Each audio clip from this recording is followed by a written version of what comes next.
Hello, hello, hello. Welcome to another episode of the InNOLEvation Mindset podcast, powered by the Moran College of Entrepreneurship. I am your host today, Taelor Barnes, and I'm with CEO of CinematyZe, Zyon Fleming. Hey, Zyon. How you doing? I'm good. All is well. All is well. I'm happy to be here. I really appreciate your time and Moran College of Entrepreneurship allowing me to be here. So, I appreciate you being here. Thanks for of coming. course. Okay, Zyon, could you introduce yourself and tell us a little bit about your journey in photography and cinematography? Yes. So again, my name is Zyon Fleming. I go by Z. That's kind of the family name. So you may hear Z all the time. Right. But I started photography and videography around my sophomore year in college, right before I got into the JMC school, actually. And it really just started from being bored in Tallahassee. I'm like, bro, there's nothing to do. I was a former athlete, so I always like to be on the go. It's like I have ADHD or something, but seen a camera in the house, I picked it up. I walked around with it for, I didn't know, but 8 months straight while still working like jobs and side hustles and things of that nature. And then at the end of the 8 months, I was like, you know what? Like, I'm only going to make money from using this camera. And now here I am today. I know you said you were bored one day and you picked up the camera. Literally.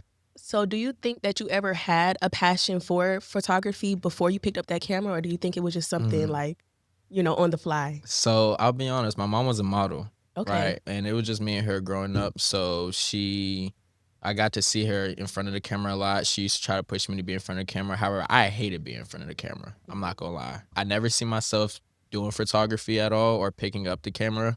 Actually, funny story. So in my neighborhood, so I'm from Broward County, North Lauderdale, exactly. Same, 954. So you know it. Around my time when I was growing up is actually when Smooth Geo, King Sid, Flex God, and that Yes. whole era of YouTubers just started going up. They So Ugly. Yep. Like, funny story, my brother, he's not really my brother, but at the time he's like, yo, bro, like, you should be my cameraman. Like, you see what we're doing. We're trying to get on that YouTube grind, and you might as well be my cameraman. I know you playing sports, but pick it up. I said no. Off the rip. I said no because, like, honestly, all I knew was basketball. All I knew was basketball and sports. So, like, in school too, to be honest. So I wasn't gonna, step out my comfort zone and do something different, and especially with the camera, because like I already tried modeling too. I didn't even say that at one point. Oh, you before did? Yeah. So remember, my mom's a model. I decided to try to go along that way, and the photographer took my photos. I won't say they were horrible, but Oh, I hated no. them.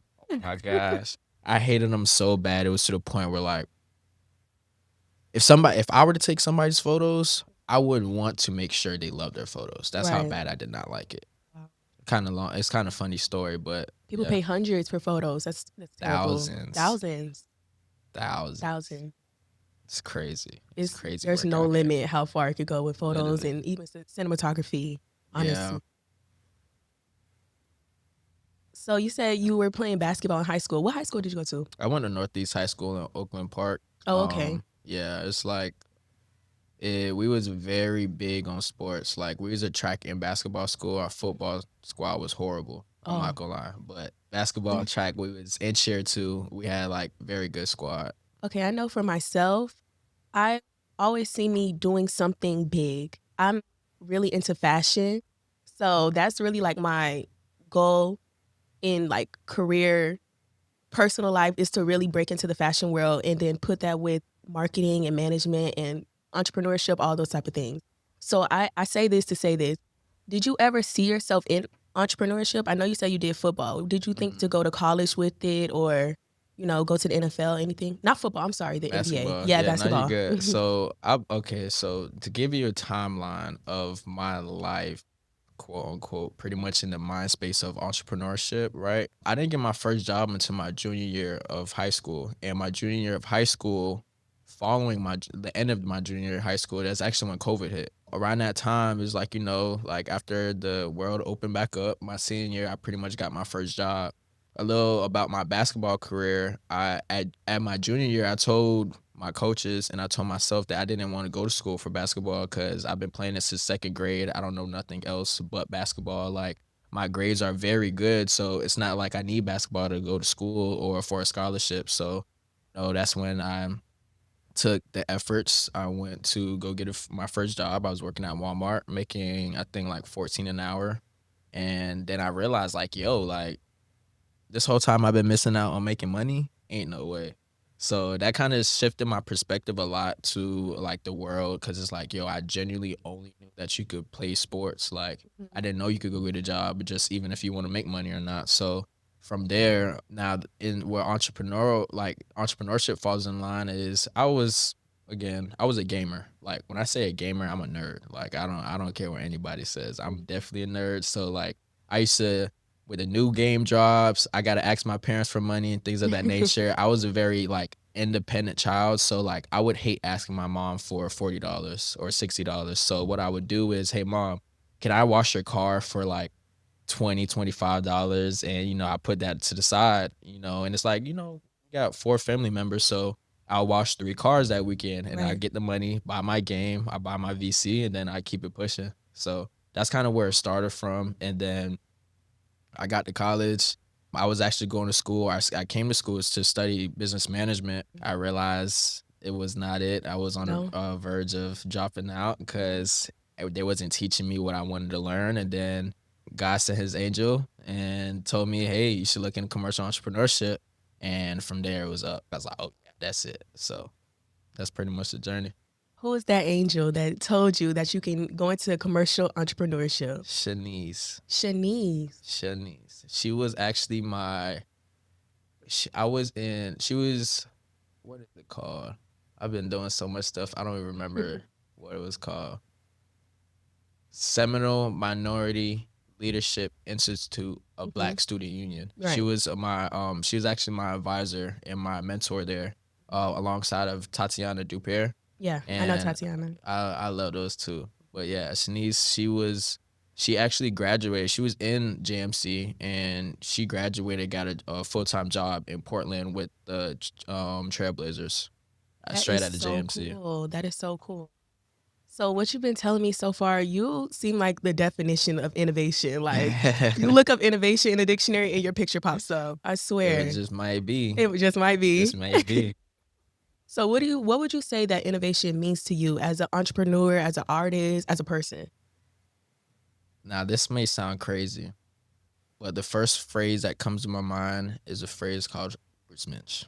It's actually I want to say Russian. It's a I was about to Russian say it sounds like slur, German. right? And it's, when you look it up, it kind of looks like a weird definition. I'm actually gonna pull it up right now and read it to the audience so they could kind of understand where we're coming from. But a Ubersmensch, long story short, is pretty much like your own Superman. It's driven from philosophy, pretty much. See if I put this up. Okay, so when you pull it up, and the first thing that Google pops up, the first definition that pops up on Google is the ideal superior man of the future who could rise above conventional Christian mortality to create and impose his own values. Okay. So at first, it kind of sounds like you're worshiping something other than God, Mhm. like a higher being, whatnot. However, it's actually not true, right? So there's 7 principles of an Ubersmensch, right? It's self-determination, creativity, becoming, overcoming, discontent, flexibility, self-mastery, self-confidence, cheerfulness, and courage. Well, how this relates to innovation is, innovating is like you generally have to create something out of nothing, number Mhm. one. And you have to be able to be flexible and to be able to pivot to do something that you may not even seen yourself doing. Right. Right. So this concept of an Ubersmensch is like pretty much like your own superhero, right? And if you're a superhero, not even superhero, Superman, if you're Superman, you're able to genuinely, in the palms of your hands, control anything or create something from nothing. That's kind of what I think of innovation, and just pretty much just always having like an optimistic mind to think bigger. I live in a box. I can't live in a box. Mhm. That's just kind of one of those type of things. It's like a constant battle of the mindset, but making sure like, hey, look, if I know that I am above whoever, my own being, my own spirit, then I know for a fact I could go pursue something that no one in my family has ever done before. You're very well spoken. Okay, so let's get a little bit into your time at FSU. Okay, so my Florida teachers, State, Florida State. Oh, I love my school. No, I love it so much. I really grew to love it, I would say. Facts. I really grew to love it. I'm in my senior year now, graduating in May. Congratulations. Thank you, thank you. Yes, Oh, yes. Lord, I'm getting too happy. It's okay. No, but seriously, you saw me grow up a little bit. Facts. Yeah, what were you? You were in your sophomore year when I came? My freshman year. And that was just so funny. That was literally the year I was like, bro, forget school. I'm about to go to trade school. And look at me now. I feel like everybody goes through that. I'm going to go to trade school. But I'll be honest, and this is a little off topic, but trade school, remember we was talking about how like you're only taught to go to college, go to high school, and play sports? Yep. Fam, trade school, nobody has ever spoken a word about it. And like, bro, I'm gonna say this to the camera. If you're a younger generation or you don't want to go to college or you don't like school, bro, just go look at trade school. Cause you could come out making more than what a person with a bachelor's degree has, like automatically, just by doing your time, doing the same thing. But yeah, trade school, I was like, yeah, I'm definitely. Yeah, you definitely have to be crafty and it has to be for you. Just like college is not for everybody, trade school is definitely not for everybody. Facts. So like me, I know I couldn't go in there and think I'm going to weld something up. I know I'm not. You feel me? I know I'm not. And you got to still learn and work. Like, you know, with school, with college, I should say, it's genuinely just like, just learn and you could decide to work or choose to work. Nah, trade school is like you have to learn and work. Yes, so, it's both. It's all in one, literally. It's cool though. Okay. Definitely. But yeah, go on. Back to FSU. FSU. So my teacher is Mark McNeese. I love Mark. And he was telling me a little bit how it would go like 2 weeks without seeing you. What were you doing? Being a CEO. What I was doing is actually traveling. Like, I'm not gonna lie, anybody who knows me, bro, I just came from Broward like 2 days ago. Yeah, you were telling me. I landed at 5 a.m. Like I got down there on Saturday. So like that's kind of the dynamic of how my lifestyle is. So traveling. So when I was in school, there would be weekends where I'll have to either travel down south, I have to drive up north, or like I have to drive around one. So of course I'll miss class. Other times if I was in town, it's because honestly, I'm not gonna wake up for a 10 a.m., 9 a.m. class after I just went to sleep at 5 in the morning. Like, it was just kind of one of those type of things. And like my teachers were very like Mark, he was very understanding. Well, that's one thing I love about JMC is like they promote you to be a real entrepreneur. So genuinely, as long as you're getting your schoolwork done, they want you to be in the field. If you have your own business, they understand like, hey, no, get your money. Make sure you do this. Make sure you do that. So like it was kind of one of those type of dynamics with Mark when I had his class, whatever semester that was, because I think I took him twice. Okay. But yeah. So yeah, I'll definitely goes for like 2 weeks, come back. Hey Mark, what's going on, baby? Like, right. Like you weren't just gone for 2 weeks. Literally. When everybody knows that you're missing. Like your personality is so big that it definitely shows when you're not there. How do you stay the course when things get difficult? Like I know you said it was really hard going from school and doing your work and prioritize those type of things. So what do you do when things don't go as planned? I pray.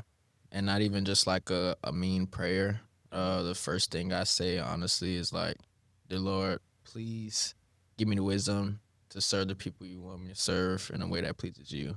Please give me the wisdom to do what you put me on this earth to do so I could serve the people you want me to serve in a way that pleases you. Like, those little things, because at the end of the day, it's like, if my job, and let's use the podcast, for example, right?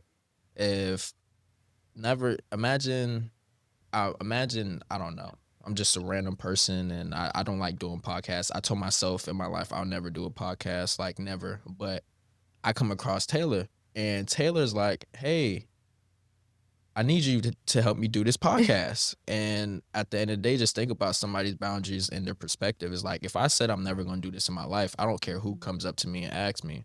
However, when you pray that prayer or when you speak that out loud, you see a different perspective because I'm serving you. I'm serving somebody else. I'm not putting myself first. And sometimes like what happens is when things don't go on course, it's because I wanted to go on course my way. In reality, nah, it's Yahweh. It's not my way, it's Yahweh. It's Yahweh. that's kind of what happens. I give myself grace. I slow down.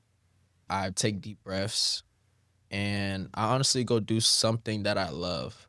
Mhm. Right. So, for example, like I don't know. I'm trying to think of a real world example where something didn't go the way as planned. Okay, boom. So just last week, remember I was saying I just came back from Broward County, right? Mhm.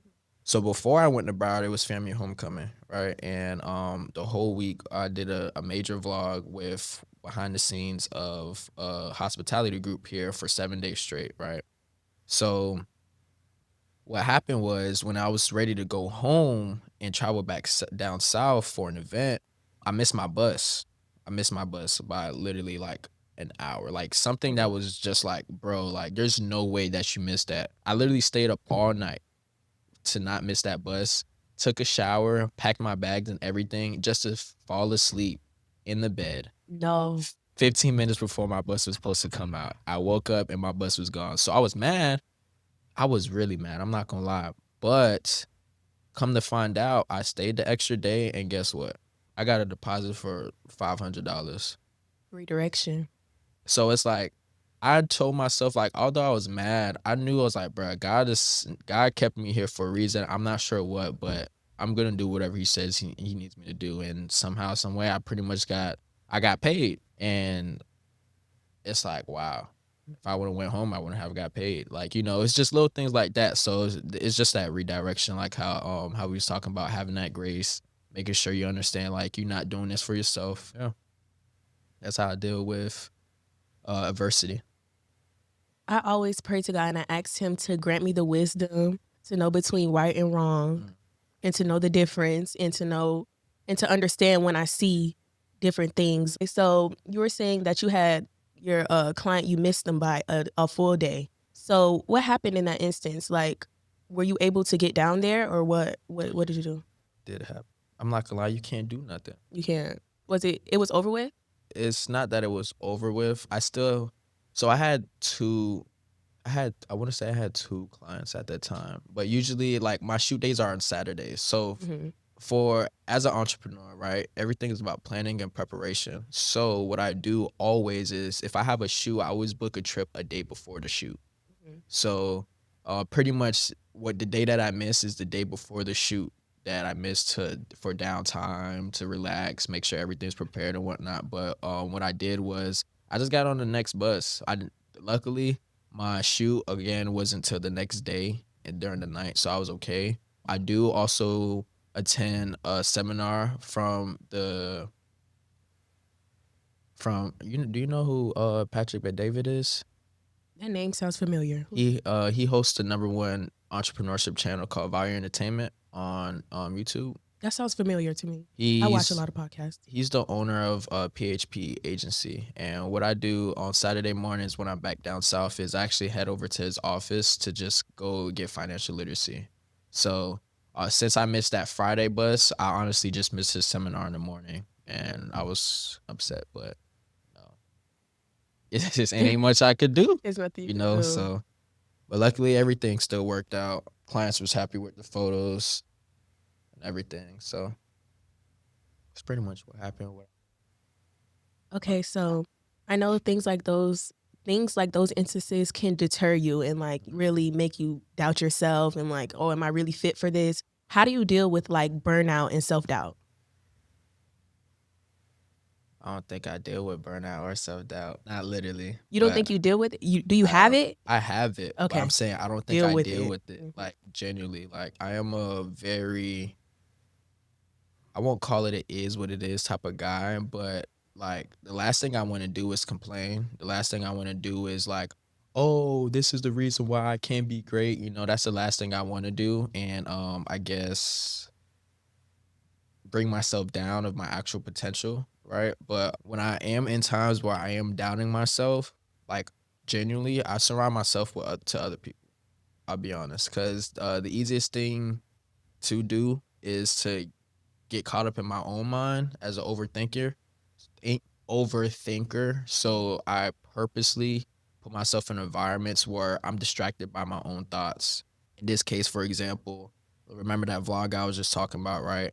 Yo, that vlog is like, I'm not gonna lie, like top tier work. I want to say it's my first time I did that. Like literally recorded. Remember 7 days straight. A hour episode. I got that to them, edited, color graded, everything within 5 days. But to me, it's like, oh, this is just a regular project. This ain't nothing for real. Like this just look mediocre or average. But they're looking at this like, Wow. holy smokes, bro. I don't think you understand how good this is. Like, I don't think you understand this is gonna take our brain to the next level, like exponentially, and pretty much just having those conversations to see like how my skills or how do I impact my community directly. What is your perspective on me? Your perspective on my work. What is your perspective of what am I doing for, the community? That's pretty much how I kind of deal with self-doubt, because that kind of tells me like, dang, see, you actually is doing something, like you're good. Your work is good. Your work is appreciated. You're valued. Sometimes that reassurance from other people kind of deals with my own self-doubt. You really almost answered the question that I have next, but the way that you answered it in the light of others. I want to ask you for yourself. How do you feel that you impact your own community? Let's put it this way, right? And let's go back to the brand. Let's CinemaTize. cinematize. Well, retire your lifestyle with cinema by creating your ideal brand image. So the impact on that I have directly with the community, in my perspective, is that I could take Taylor from looking like, I won't even say looking like, but I could take Taylor from being the schoolgirl podcast host to the specialist fashion brand designer. So I'm trying to think how I could word it more simpler, how I genuinely can or do impact the community, but it starts with the brand. Like, I'll be honest, because at the end of the day, everybody has their own different mission. Everybody has their own different purpose. And sometimes when I first started, it was kind of hard for me to see how I can impact the community, or I have more self-doubt because again, I'm turning something into nothing. And it's people have to actually trust in me and my vision as a visionary to get them to the next level. But it's long story short, it's like taking them out the box that their mind is in, that why can't you do this? Just like you say, you know what you want to be, like your career, right? Why can't you do that? Right. Genuinely. I'll be honest, it's a lot of people in the world and that's stuck in their own ways, that's stuck in their own environment, they're stuck in stuff that they can't control, but what they can control is the input that they put into it. So their output could change. And that's where I really impact the people the most in my community, because I want to impact and have a direct proportion to your input, not your output. Because a lot of people only pay attention to the output, right? So just like how you may see a millionaire, he just wakes up a millionaire, and all of a sudden he has a Bugatti and a high rise Right. and everything. You didn't see the input that it took him 3 to 5 years to build. Right. You just see the output. So it's kind of like shifting that mindset to like making sure people understand, like, you could do whatever in this world that you want to do. You're gonna have to cut the excuses. You're gonna have to cut all the BS. Long story short, but come on, let's do it. So that's kind of me. No, you were definitely talking to me just now. You were definitely talking to me because I feel for myself, just last year, I would have never saw myself in front of the camera like this, speaking like this. I have crippling anxiety. I'm not even going to speak that anymore. I'm not going to speak that because I've gotten over it.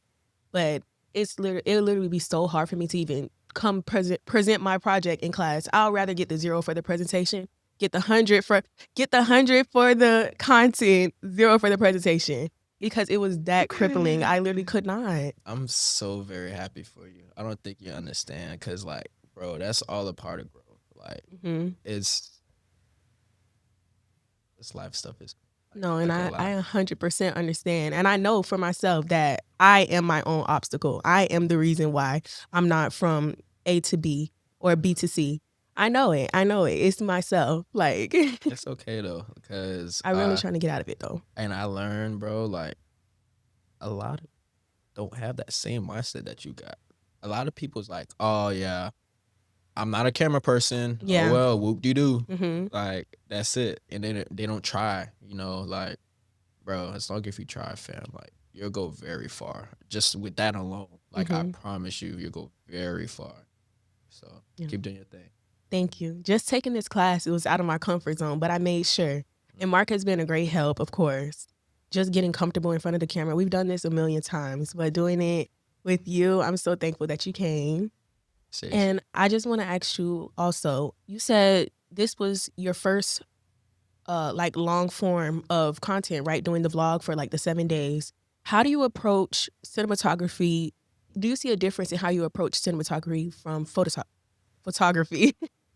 Nah, No there's no difference? difference because everything is about storytelling. Everything. It don't matter if it's a photo or a video, right? The Right. only difference is like what you're using to tell that story and the pretty much the environment, right? So aside from that, now the real difference is the personalities. Now with video, you're getting the raw authentic feeling of who that person is, Right. just like how this podcast is. You're getting the real life instance reality. For photos, you don't have to say a word, right? So The picture speaks for itself. exactly. With videos, what I do the most, and even with photography as well, is like I always prep my client, like, hey, look, it's camera rolling. But let me show you who to be on camera. Cause I know who you are as a person. You're a great person. However, I want you to understand that when you speak to an audience or you speak to YouTube or you speak to Instagram, like these are what the people are looking for, and these are the types of, what would you call it? Not just value, but these are the type of Easter eggs that your clients are looking for or your audience is looking for. So here, rather than you just saying your intro like, "Hey, it's Zyon Fleming coming in," say something like, "Yo, it's Z." It's two Right. different. Sorry, No, you're fine. it's two different. Those are two different people. Right. Two different people, and you speak to two different audiences. So I just make sure they understand that psychological factor of why we're doing this way, and that's in photo or video. So how do you balance your like creative freedoms in the way that you think a project should go versus what your client thinks and what they expect from you? And have you ever had an instance where your vision for a project and your client's vision for a project completely, Two different yeah, things. two different things? Luckily, and I thank God, I haven't actually ran into that instance yet, specifically because I kind of built my model around the client first. Like the client is always first in any business, the client is first. So if you coming to me and telling me that you want to do a podcast here, then we're going to do the podcast here. If you telling me that you want to go and do the podcast on a high rise, then we're going to do the podcast on a high rise, Mm-hmm. right? But from there, all I do is how can I make their idea 10 times better, and that's it. There are times where like, okay, we may not have this right vision or the same vision, but at the same time as well, we work together. It's 50-50, like for real. Like if we both on set and you're pretty much, I'm the videographer, you're pretty much the creative director, or if I got a videographer on set and I turn into creative director, then like that's what it is. But at the end of the day, it's all about the experience. If Let's put it this way, right? If we just use the same thing. If you tell me that you want to do the podcast here, and I'm like, no, but I'm stuck on no, and I'm not gonna do it, then you're either A, gonna find somebody else, That'll do it. B, you're gonna fire me. Like Right. it's no other if ands or buts about it, unless you're just the best person in the world and you're like, you know what, Zion? Okay, where do you want to go? Right. And at that point just comes ego and pride, like I'll be honest, but genuinely it's just like it's just one of those type of moments. If I come on here and be like, hey Taylor, I don't feel comfortable in this area, can we do the podcast outside, you'll be 10 times more willing to work with that guy than no, I'm not, so Mm-hmm. it's just that type of thing. That's how I kind of balance that. Okay. And with balancing, do you have any tools or habits or routines you do to keep yourself like sane with all these projects that you have to do? Like No, go with the flow. I go with the flow, but what I actually do for real is I work out. I used to play basketball a lot. I stopped playing basketball because like, bro, I don't have hoop dreams. I'm good though, but I don't got hoop dreams no more. Like, give it up, bro. But so like, I try different things though. Like, Right now, I'm going into a phase of boxing, like MMA. So like that, of Okay. course, with like cardio and like actually lifting to stay sane. I love doing push-ups or like pull-ups. I'll be honest. Playing video games still. Again, I'm a nerd. Mhm. I gotta get the gaming on. So, if it really comes down to it, but like the gaming though, genuinely is like when I'm like lost in the sauce for real. For real. I'm not Mhm. gonna lie, cause It I takes up a lot of time. It it does. takes up so much time just to game alone, and like I have no concept of time. Like I'll Mhm. be honest, you can ask Yes. Mark. Like I'm late. I'm Yes. sorry. I used to be school. I used to be late all the time, and like my professors would be so mad because like Zion, like we love you, but like you cannot be late, bro. Like Right. when if this a job, Your like personality can't you compensate for feel me? everything. So I'm like, okay, I understand that, but I generally don't have a concept of time. And what I mean by that is like, if I'm doing something I love, there's no such thing as time. I could do it forever. So it's kind of like that. And that's kind of how editing happens, right? Like when you go in and edit a video, like that vlog, I got it back in 5 days, but nobody's seen the 16 hours I put in straight.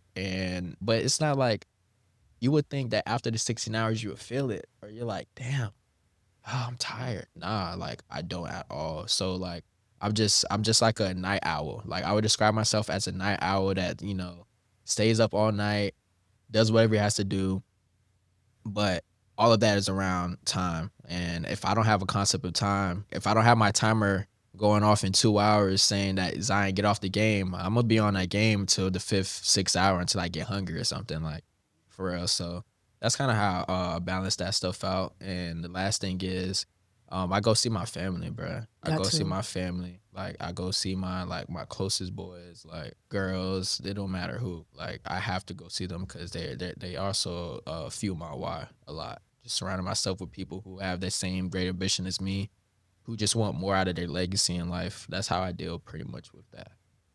Nothing Yeah. too crazy. With the gaming, like I'm a big Sims person. The Sims, I could be on there for a whole entire day. I understand what you mean when you say you get lost in the sauce. Bro, I'm telling you, The you ain't never. Sims, it's just the creativity that you can do with it. I don't even see it as like a game. I be just dressing up my Sims, changing the outfits. I got the little mods, everything. I had a computer specifically dedicated to Sims. I'm already knowing. I just told my You have sister, to. I was like, I'm gonna get you a PC Yeah. because she loved Roblox. Like, and she's Oh my 16, God. 17, The about to turn kids on this 17. Roblox, the most I play is Dress to Impress.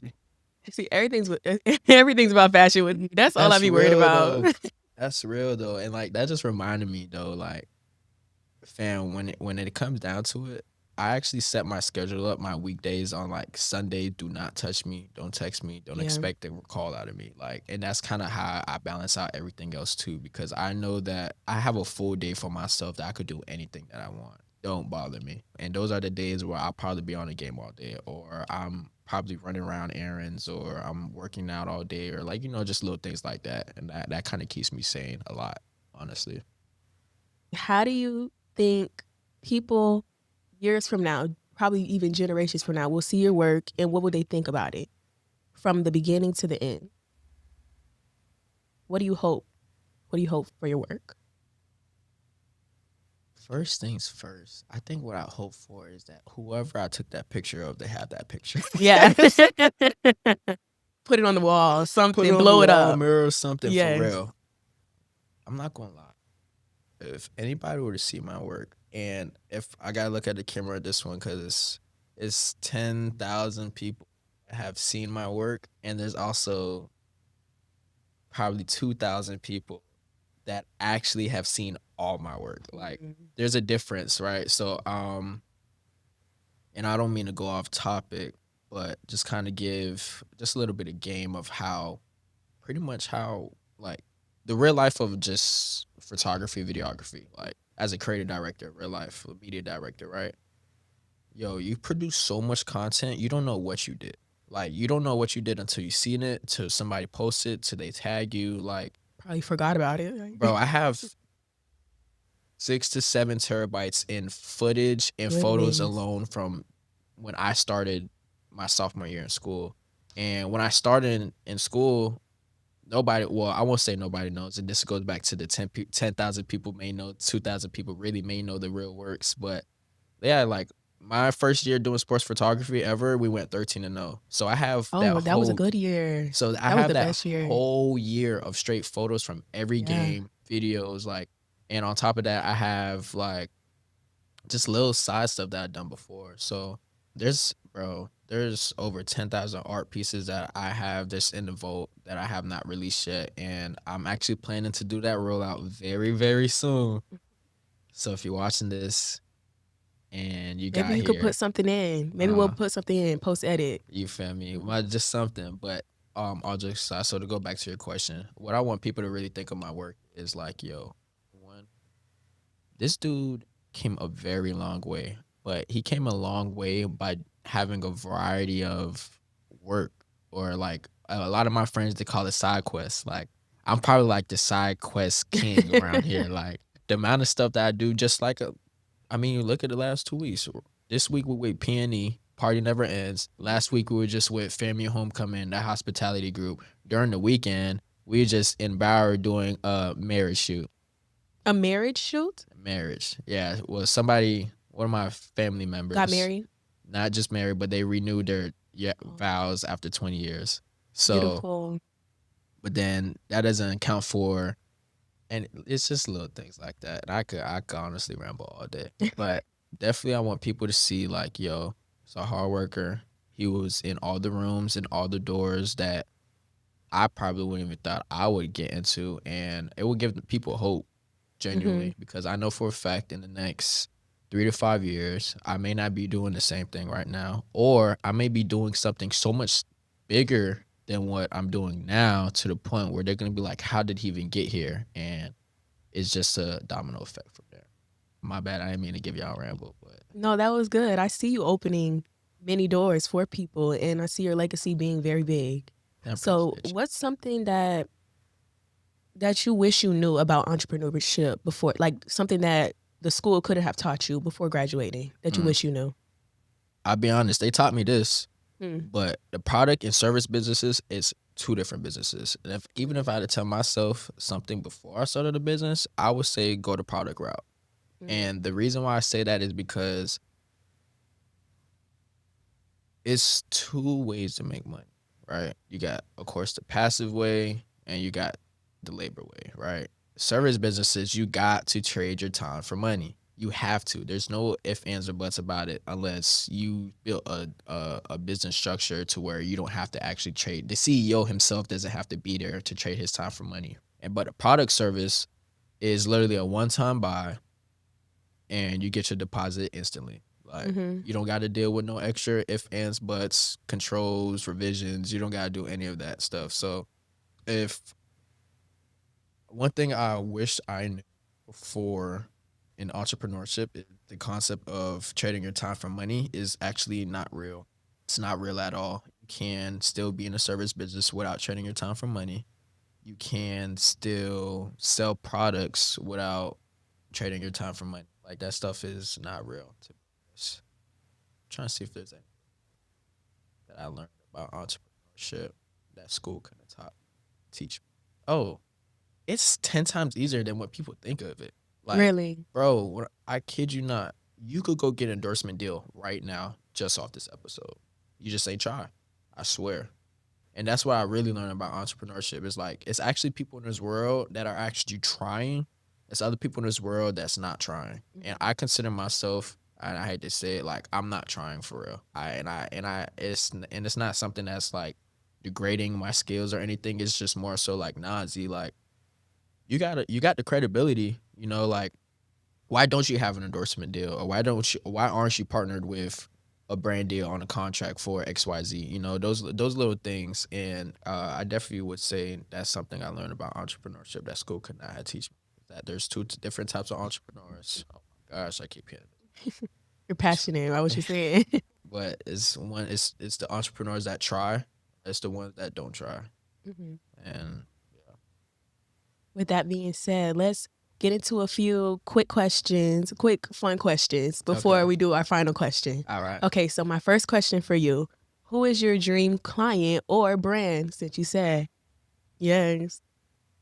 I'm not gonna lie. I'm gonna say the NBA.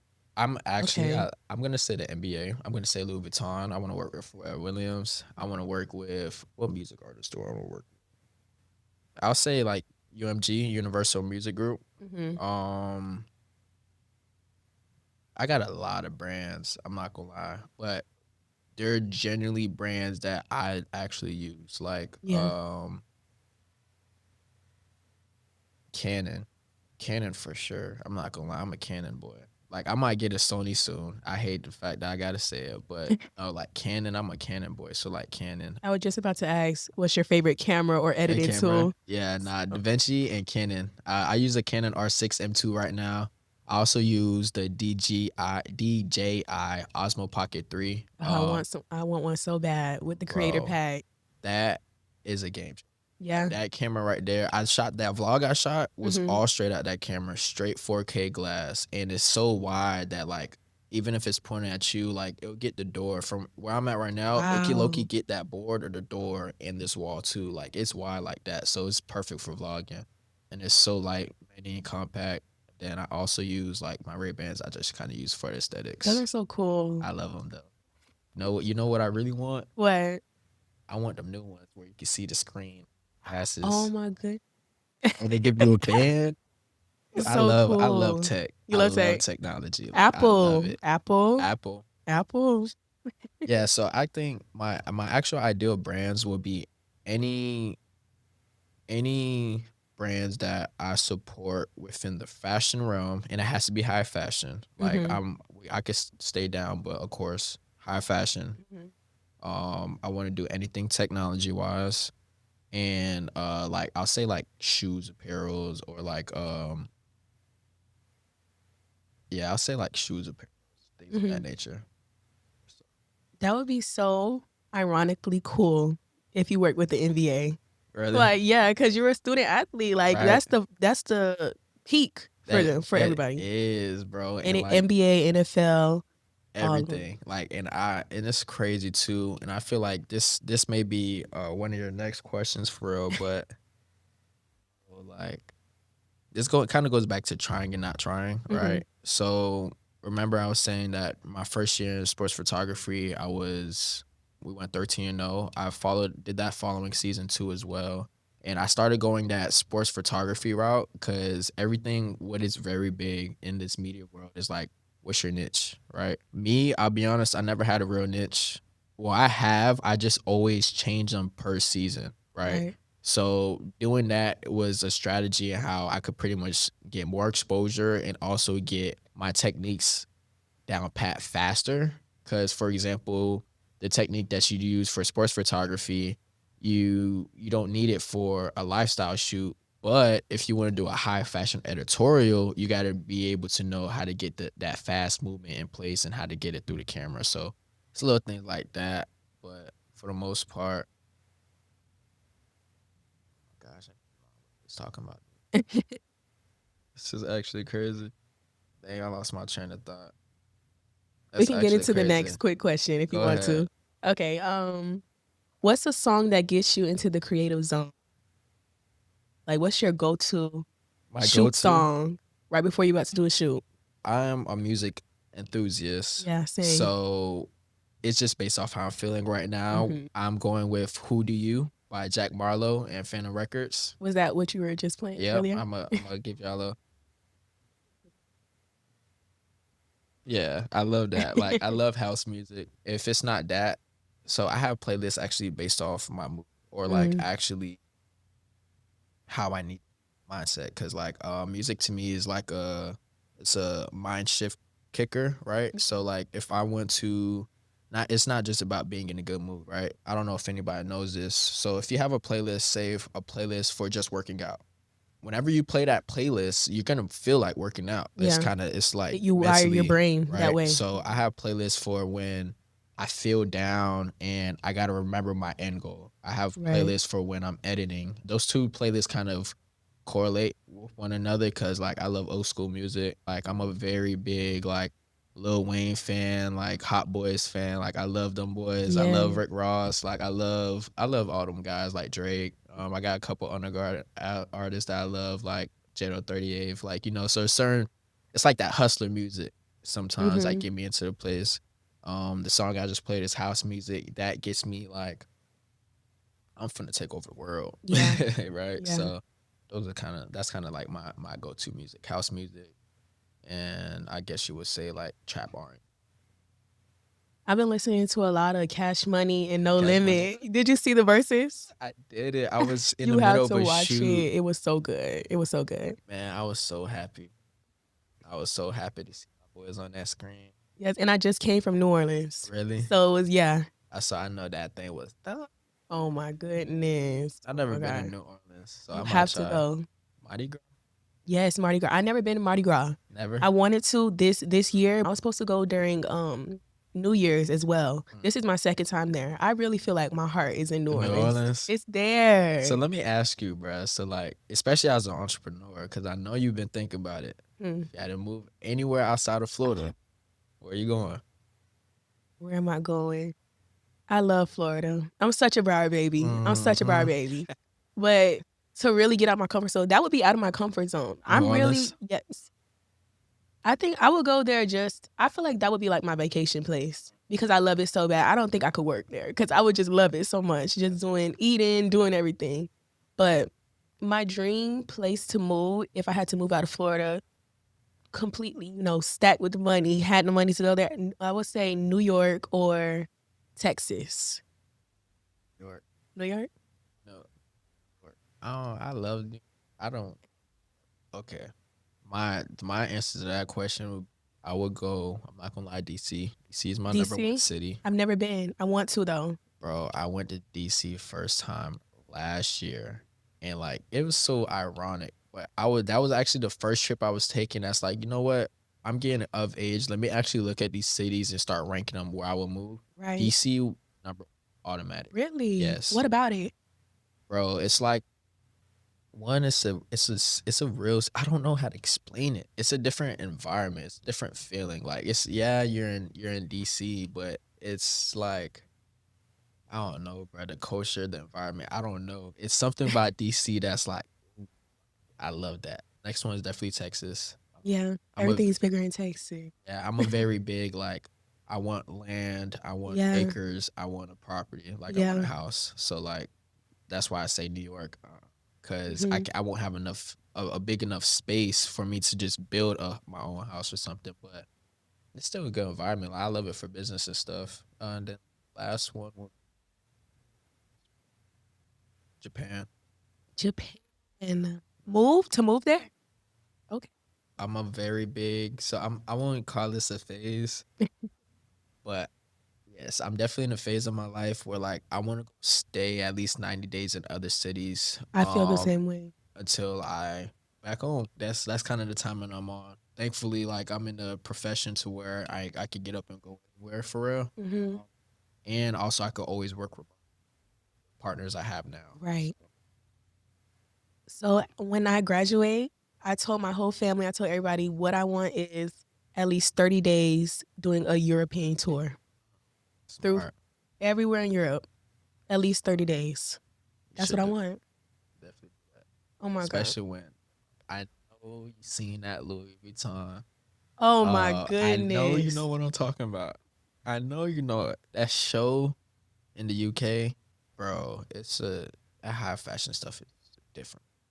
It's I'm not gonna different. lie. I Like want to get into it so bad.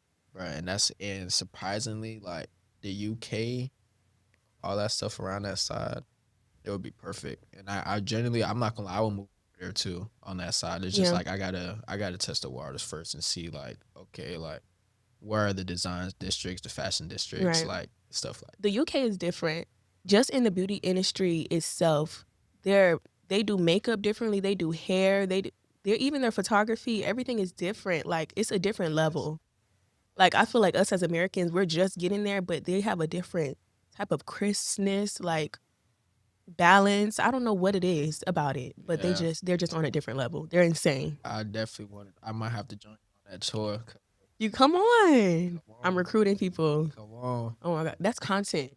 That's content. So okay, now it's so funny you just said that because this is a part of I guess you would call a photographer, cinematographer, like people don't see. So in reality, right? You know, like it's kind. I won't call it funny, but like it's a hidden message, inside joke, like calling cameraman, right? Yeah. Because it's just like you got a camera, you're a cameraman, Yeah. right? But in the reality, right? So say for example, you come to me like, hey, I want to plan a day trip, and I want to get content. I don't know what I want, but I know that we need to record this and take pictures, right? Mhm. What a media director and a creative director does, they come in as a strategist. Mhm. So it is no difference from you with your own business coming to me and saying, "Hey, how can I make more money?" And I'm coming to you like, "Hey, you need to lower your expenses, increase your revenue." Right. It's no difference from that in the content game. Well, saying like, "Okay, look, say your first tour is in Paris. Your first 7 days, we're gonna talk about the American life, or then the second week is we're gonna talk about had the difference of the UK life, and then the third week is we're talking about Taylor, her upbringing and what XYZ, and then the Mhm. fourth week is like public interviews or like going to so that's a real strategist role. Like Yeah. it goes so much deeper into it, and this is what also what I was saying earlier. Like time trading your time for money is not real. Because Mhm. at the end of the day, I could have got paid right now for just me telling you that 4 week itinerary strategy of how you could get your own content without me being there, Right. and you could get paid like 3,000 for that. Easy. Because at the end of the day, think about it, right? If you do that as a YouTube video and you get a million views on YouTube, you know how much you could get paid for just for 50,000 views on YouTube. Wow. That check, what you pay me, is not Nothing compared to that, yeah. nothing. So it's like that's why I be saying some people be trying, some people don't try. Because I could give you that. I could give you that game plan. You pay for it, and then you go out there and you don't do it. And No, I have to. right, so it's crazy, but yeah, that's a whole different side of like how the business works, like the structure, the dynamic. Like it's a lot of things like that. Okay, so that leads me to my next question. It's a two-parter because you just made me think of something else. Would you rather like client shoots or like passion shoots? Like something that you want to do for yourself. And the second part to that question is, do you like shooting yourself more or do you like being behind the camera shooting your client? Yes, so I am definitely a client based shooter. Mhm. My passion projects, so Yeah. like my passion projects are too. It's Mm. not just like a me thing. I can get it done. However, right now my mission and my purpose is to serve other people. So, and then also I like being behind the camera, honestly, because my personality could get whoever's in front of the camera's personality out in a different way. I am eventually, and I actually do plan on very, very, very, very, very soon to start getting in front of the camera myself. Hmm. And actually start releasing that content a lot more. So yeah. Okay, let's do another fun question. What is one creative risk that you took that you were really scared about, but it really paid off? Oh my gosh, that's that's a that's a question. That was my most anticipated question to ask. Now I can only give you one. Give me as many as you want. I don't care. Okay, say the question one more time. Okay. What was the most scary, risky thing that you did that you were scared it wasn't going to pay off, but it did? I ain't gonna lie. The most recent one I'm gonna say, Yeah. fam, 7 days. Yeah. That's a lot of content from And one. like, let me ask you, right? So if you were to go to vlog somebody for 7 days, what does your actual day to day look like? I would think waking up, you're getting straight to it. Every single day, you're getting straight to it. No, but and that is right. But Recording. what does it actually look like? Get what I'm saying? Because you, based off what you just said, to my perspective, it's Hmm. like I wake up and yeah, like where do you wake up? Do you wake up in your bed? Do you wake up out of town? Do you wake up, Hmm. like, you get what I'm saying? Okay. Like, okay, and then boom, then once you start recording, do you start recording yourself? Do you start recording them? How do you know what to record? It's like, so kind of give me what you think the breakdown would be. Okay, I'm going to ask the question first, just for a little bit more clarity. So the vlog, what was it about? Like, So the vlog where? was, and I don't mean to cut you off. No, go ahead. The vlog was that the an authentic POV of what it looks for a group of 5 to 6 guys who have over 5 million impressions in the last 90 days that host celebrities, parties, and hospitality events, what their actual days look like.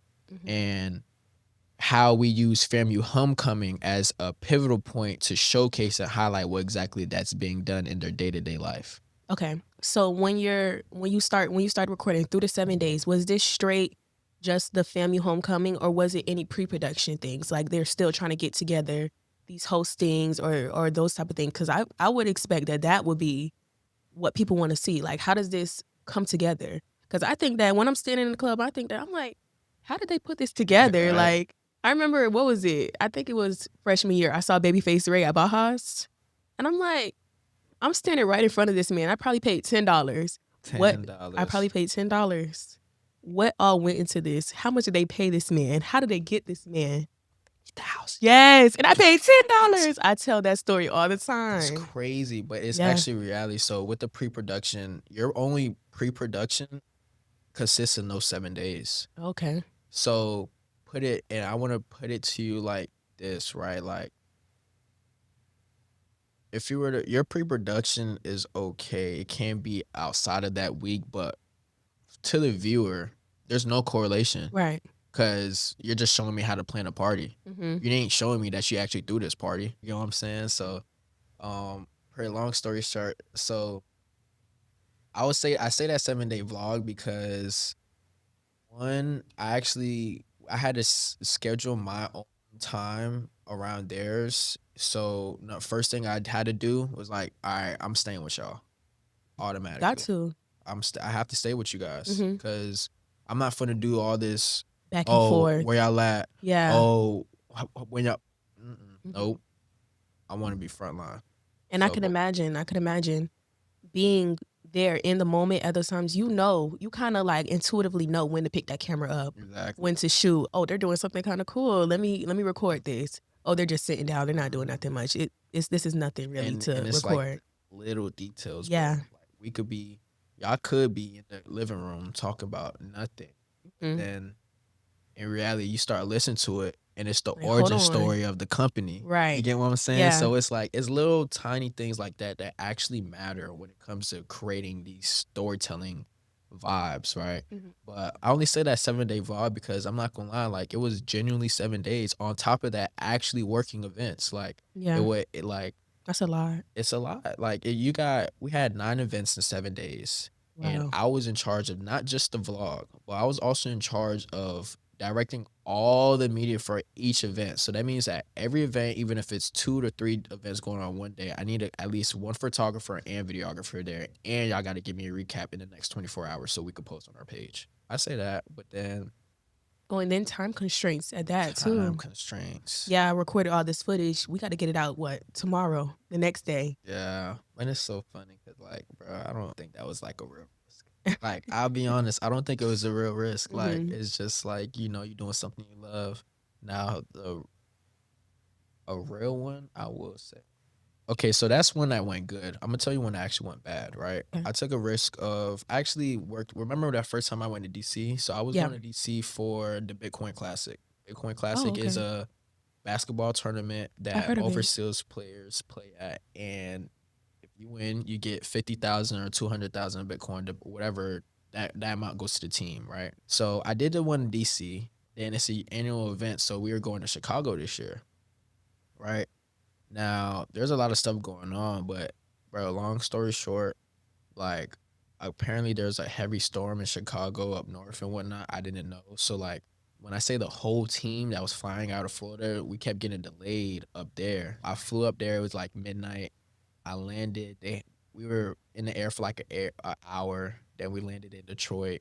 Then from Detroit, they're like, "Hey, we're gonna get y'all to Chicago. Like, just waste y'all time." Long story short, an incident actually ended up happening that prevented us from getting on that plane Detroit that night at 1, 2 in the morning. And they said, y'all gonna have to wait till 8 in the morning to go to Chicago. That's a lot of And time. and mind you, like I already had other stuff to do. And also I get a lot of pivotal points in my life where like God pretty much shows me like you're investing too much into other people, like genuinely. So this was one of the moments like, hey, look, I picked up this new skill. I could either A, go and record and just keep doing what I love type of beat and have that time taken away from me learning this new skill that could take my brand to the next level, or I could just say forget the event and go home. And I'll be honest, that's what I did. I said forget the event, I'm gonna go home. It was already too much going on. It wasn't just me. It was literally we had a team of 8 members. 5 of us were literally dealing with flights. Like we could not get into Chicago. Mhm. Like even my main man, the cousin of the person who hosts the event, he got stuck and stranded in Charlotte without his bags. Oh no. Yes. So and I'm telling you, it was like a 2-3 day type of thing. That was like, bro, like I ain't gonna lie, bro. Like photos and videography, it ain't worth it right now. Uh-huh. And honestly, we wasn't getting paid for it. So it was like, yeah. So that's one way. One time, like I took a risk. It kind of didn't work out, but it still played big factor. But then I'm trying to think my main one I'm gonna say is actually buying my first camera. Actually buying my first camera. That's Like, where I'm at with. bro, so remember I was telling you the camera that I picked up was just at the house, right? That was actually my auntie Lauren's camera. And like the house I was staying in or the apartment we were staying in, it was like we stayed in a 4-4, but all of us are from Broward, so it's just all family ties in the house. And after pretty much like that 6 months, 8 months, I pretty much told myself I'm only gonna make money from off this camera. I was like, bro, I gotta give her camera back, bro, because she's a singer. Like Yeah. she needs her camera. So I'm like, you know what? I don't think I should do it. I don't know if I want to do it, but forget it. I'm gonna do it. And it cost me $3,500 to buy it, and Wow. my job what 19, 20. Forget it. I'm gonna do it. I put a little payment plan on it so I could build my business credit, and I was like, I just hope and pray I can make I can make money. And come to find out, made way more, Way more than you expected. way more than we expected, bro. Hmm. So yeah, that was a big risk that that is really rest of the way. I love that story. Yeah. I know you said you had a lot of problems with traveling and stuff. I know I can imagine how many times that's happened to you. So I know you keep all your stuff in a carry-on. Got to keep a carry-on personal item. Bro, I'm gonna end. This is so serious. No.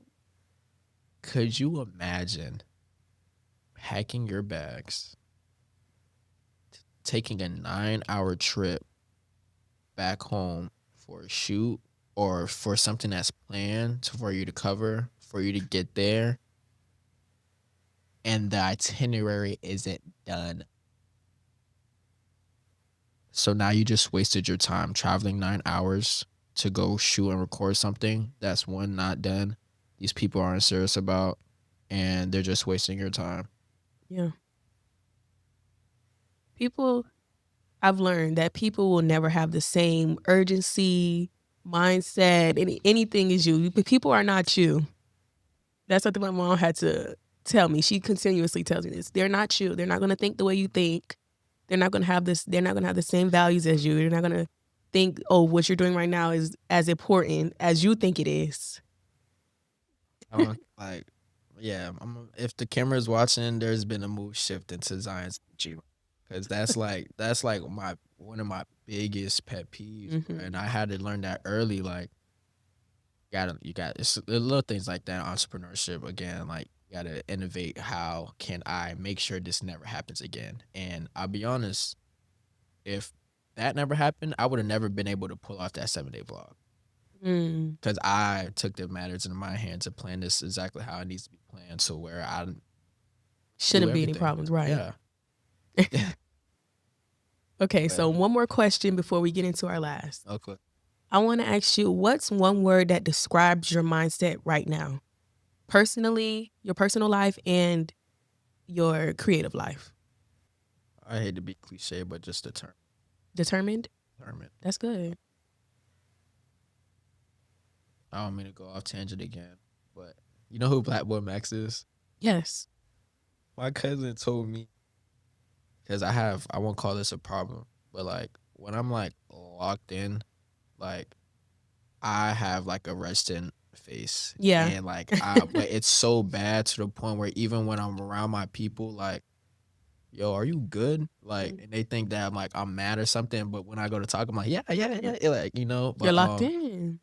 yeah, determined. And he I was feel telling me, he that. was like, bro, like you could literally be like a Platboy Max, because there's literally like no way that you're this determined to the point where like I can't ask you a question.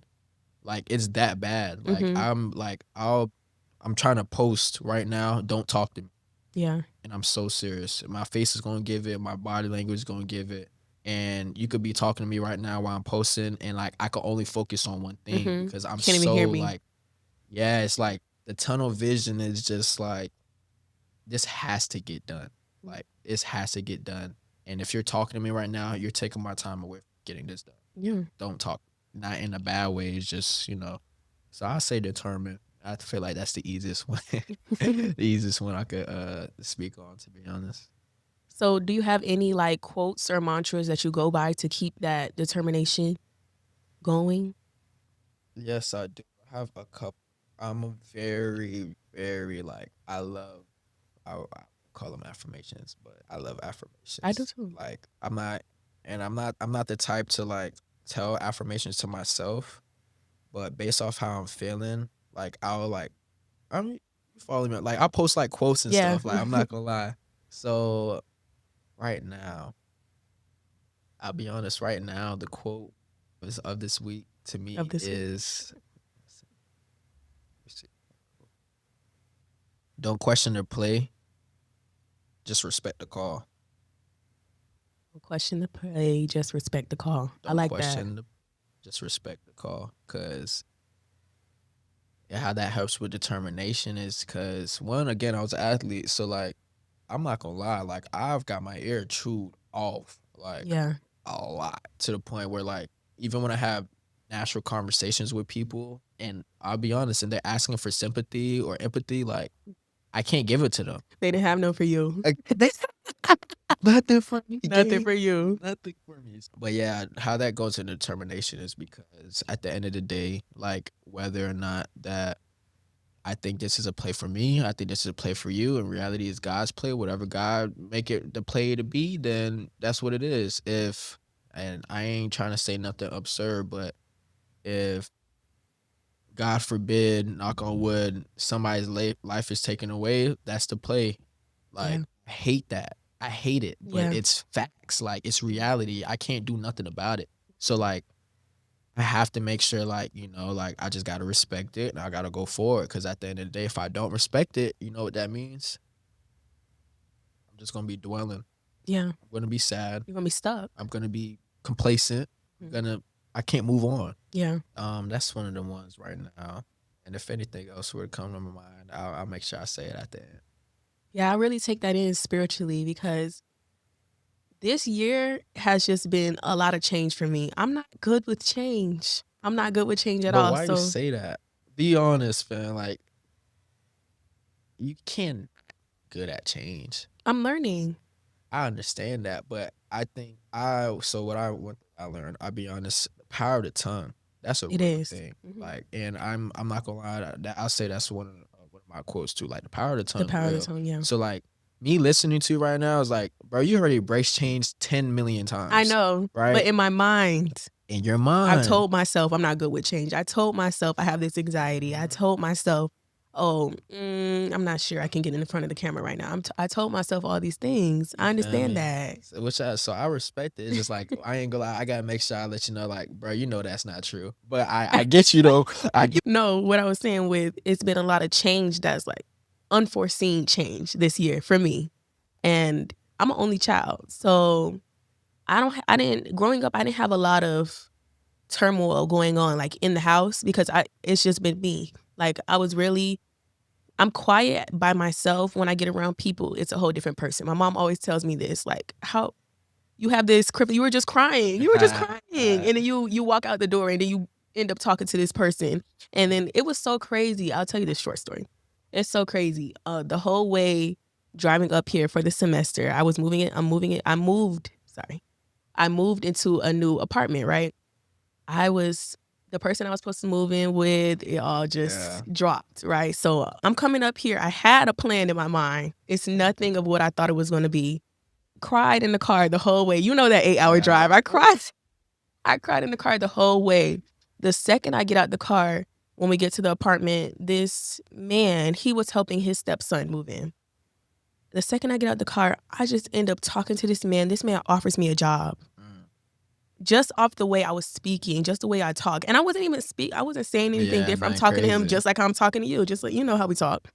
And he's just like, I just love your personality. I love the way that you just have it. You have he literally said this, you just have it.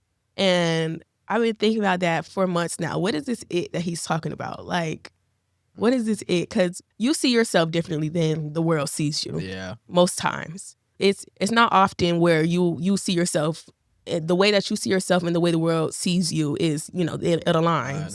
So when he said that to me, it was just like, I think it really made me snap back into like reality. Like, okay, it is what it is. This is what we're doing. You're up here for school. This is your last year. Let's get to it. It was so crazy the second we got up here.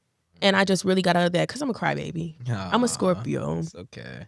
My birthday's Tuesday, actually. This Tuesday coming up. Happy birthday. Thank you. Thank you so much. That is fun. Yes. Oh, my God. Okay. You want to get into her? Huh? Yeah, we can. The it factor. The it factor. That's a real. I want to see it for myself. I hear it, but I want to see it. I'll keep my mouth closed for right now. I'll just drop the pen. You see it though, but again, sometimes I see it peek out sometimes. Yeah, but I think it's one of those factors or situations, even as intuitively of I'm not gonna lie, I'm not gonna see it until I real deal am looking down 20 floors in the sky and see it for myself. Yeah, right. It's I'm too close. Yeah, too close to it it's right okay now. Though. Thank you. Okay, so we're gonna get into our final question of today, and it's such a cliche, but if you could tell yourself something, tell your past self something that you feel has helped you, anything that you would have wanted somebody to tell you, what would it be? I would tell myself that, Zyon, you're a king that does not value that you're a king yourself.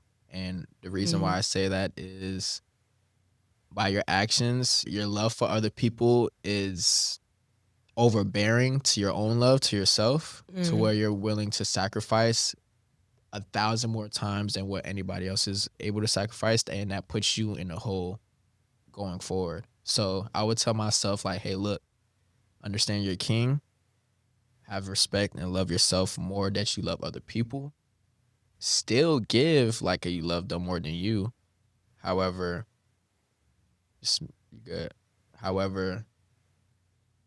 make sure you know yourself that you're filling your own cup. Let's put it that way. You have to fill your own cup. I'm not gonna lie. I will also tell myself that you are valued. You're valued 10 times more than what you think you're valued at. So price yourself to match that. Continue to have the confidence and to take over the world like how you know you will be. Have confidence in just what you're doing. You came here from how you got here is how you got here. Don't think you're going off track. You still got visions. The same visions you were seeing 3 years ago is the same visions is the visions that you're living today, actually. That you saw. Bro, I could go on and I could go on. But do you ever battle with the imposter syndrome?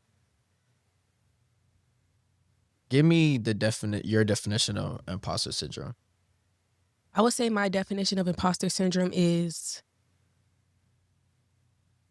I understand that I'm not where I was, a year ago, but it doesn't feel like I'm not where I was a year ago. It still feels like I'm still that person that I was. It's to me, it's when you feel that I wouldn't even say you feel that you made it, but you feel that you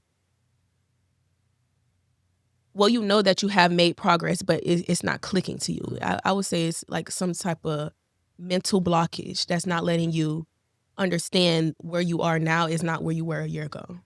I'll be honest, I always struggle with this question, even when I was in school, Hmm. because like, like in college, They like said imposter they syndrome said is the same real. thing. I'm not Yep. gonna lie, it is very real. However, I always struggle with the question because I'm authentic. I feel like I'm authentically myself everywhere I go. Now, what I will say is it's kind of tricky because I am genuinely like with the superstars. So like imposter syndrome to me is a little different than what Mm. everybody else is. So for example, right? Like I was with JT when she came up here. I was with JT, like her and Okay. her own team, right?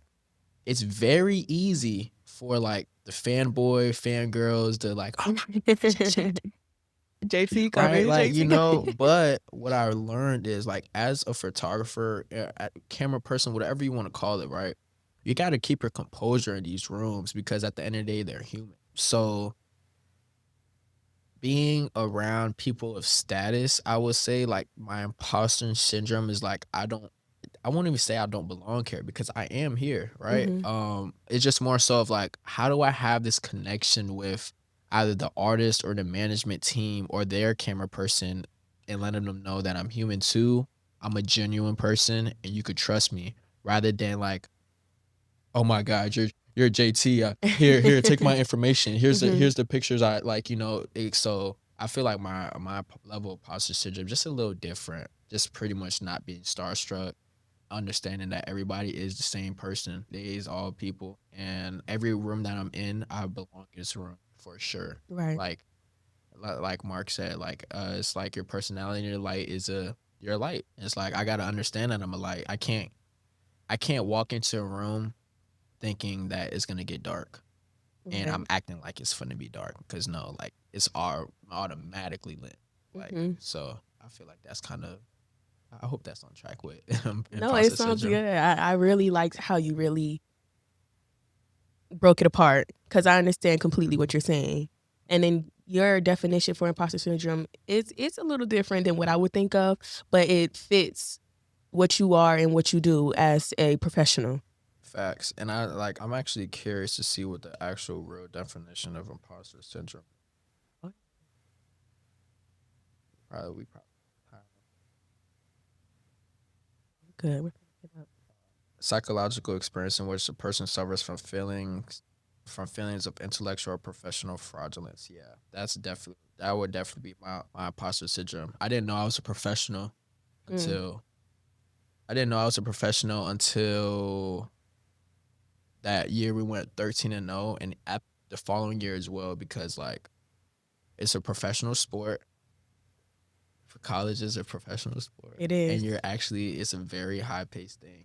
Yeah, after that, that's when like everything skyrocketed. I was like, oh Oh yeah. snap, I'm a real professional. It's Hmm. it's not it's not a lot of black males you could say have been on a collegiate football field in ACC like Yeah. as a photographer like at all. So that automatically there's a gap. So Definitely opening doors. thanks. Definitely opening doors. Okay, with that being said, thank you all so much for tuning in to the InNOLEvation Mindset podcast powered by the Moran College of Entrepreneurship. Z, Yes. thank you so much for coming with us. We would love to have you again, All honestly. right. Do you have anything to say? Um, I just hope Where and can we pray. find you? Oh, good question. You can find me at Zior Hmm. ZIORRRR. It's my personal Instagram page. Yep. I'm actually rebranding my company page and everything right now. So point of contact, feel free to get to my Instagram. And my email is Zyon ZYON at Zevi If you guys ever want to do any business or if you have any inquiries, collaborations, feel free to Hit email that me up. there. Hit that up. All Yes. right. Thank you so much. See you guys later. All right. Salute. Thank you.